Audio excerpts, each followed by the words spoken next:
Assalamualaikum warahmatullahi wabarakatuh, rekan-rekan perencana, serta para akademisi yang saya muliakan. Selamat datang di kanal YouTube kita, tempat di mana ide dan ruang bertemu untuk masa depan Indonesia yang lebih bermartabat. Hari ini, kita akan membedah sebuah konsep besar bertajuk Program Indikatif Ruang. Silakan siapkan catatan, dan mari kita mulai materi ini. Bismillah. Kita mulai dari sampul yang penuh makna ini. Di hadapan Anda bukan sekadar desain kompas biasa, melainkan memiliki makna yang dalam. Seringkali kita membangun tanpa arah, ibarat nahoda tanpa bintang penunjuk jalan. Namun, melalui program indikatif ruang, Kompas Peradaban, kita ingin mengubah paradigma tersebut. Perencanaan masa depan kita tidak boleh lagi hanya berdasarkan intuisi atau kepentingan sesaat. Ia harus tegak di atas 3 pilar utama: ilmu, data, dan nilai. Inilah manifestasi untuk menavigasi pembangunan Indonesia yang luas ini. Ingat, ini bukan sekadar peta mati di atas kertas, melainkan sistem pemandu arah yang membawa visi bangsa menuju eksekusi nyata di lapangan.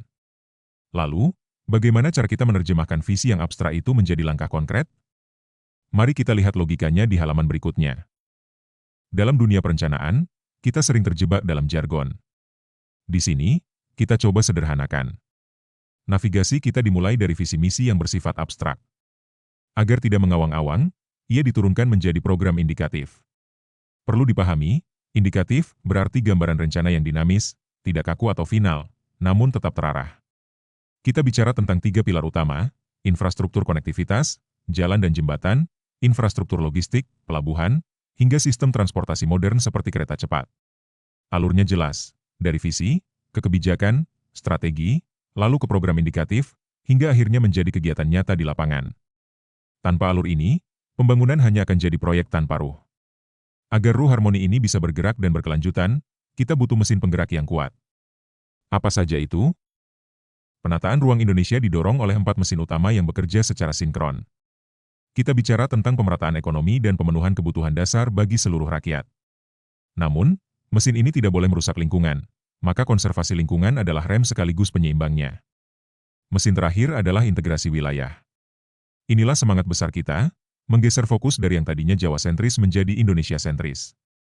Kita ingin keadilan sosial bagi seluruh rakyat Indonesia benar-benar terwujud dalam distribusi ruang yang adil antara ekologi dan ekonomi. Setelah mesinnya siap, bagaimana kita memastikan sebuah kota itu enak dipandang dan mudah dipahami oleh warganya?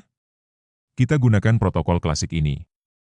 Sebagai praktisi dan akademisi, Anda pasti akrab dengan Kevin Lynch. Kita menerapkan protokol ini untuk menciptakan kota yang legible, mudah dibaca, dan berkarakter. Ada 5 elemen yang kita perhatikan: path, jalur pergerakan; edge, batas ruang; distrik, wilayah karakter; node, simpul pertemuan; hingga landmark, penanda kota. Mengapa ini penting? Karena kota tanpa identitas adalah kota yang kehilangan jiwanya. Kita ingin setiap sudut kota di Indonesia punya cerita dan kebanggaan bagi warganya.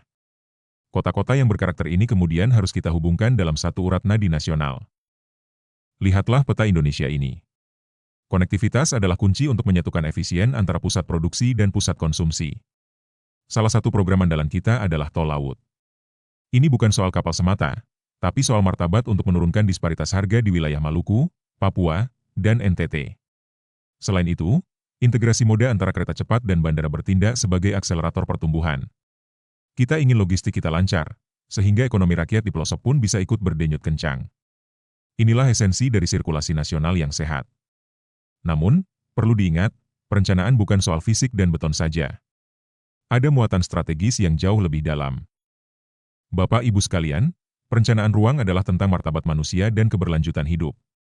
Di dalamnya, kita harus memasukkan agenda penanggulangan kemiskinan melalui jaring pengaman sosial yang tepat sasaran. Kita juga bicara tentang manajemen limbah, mengubah sampah menjadi energi, waste to energy, agar bumi kita tetap bersih. Dan yang tak kalah penting, ekonomi rakyat. Menata PKL bukan berarti mengusir mereka, tapi memberi mereka ruang yang layak agar bisa naik kelas. Inilah yang saya sebut sebagai perencanaan sebagai ibadah sosial. Lalu, bagaimana semua ide besar ini dituangkan dalam dokumen resmi agar tidak terjadi tumpang tindih? Ketertiban administratif adalah kunci keberhasilan eksekusi.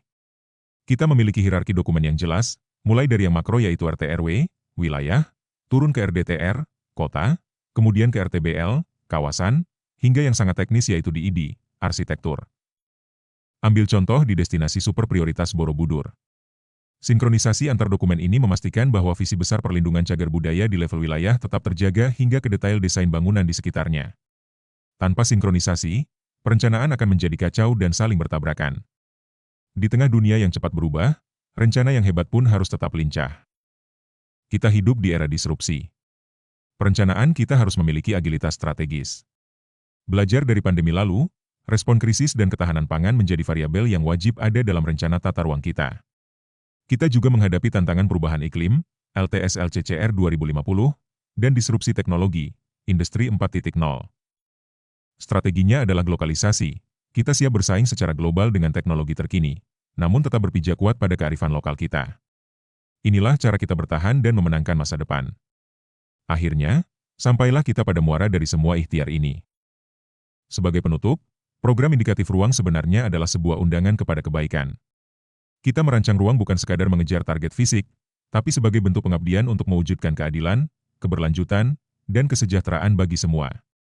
Mari kita bersinergi, berkolaborasi, dan saling menguatkan untuk mewujudkan tata ruang yang bermartabat demi menuju peradaban madani yang kita cita-citakan. Terima kasih telah menyimak paparan ini. Jika Anda merasa konten ini bermanfaat bagi dunia perencanaan kita, jangan lupa klik like, subscribe, dan bagikan video ini ke rekan-rekan perencana lainnya. Sampai berjumpa lagi pada materi perencanaan pembangunan lainnya. Wassalamualaikum warahmatullahi wabarakatuh.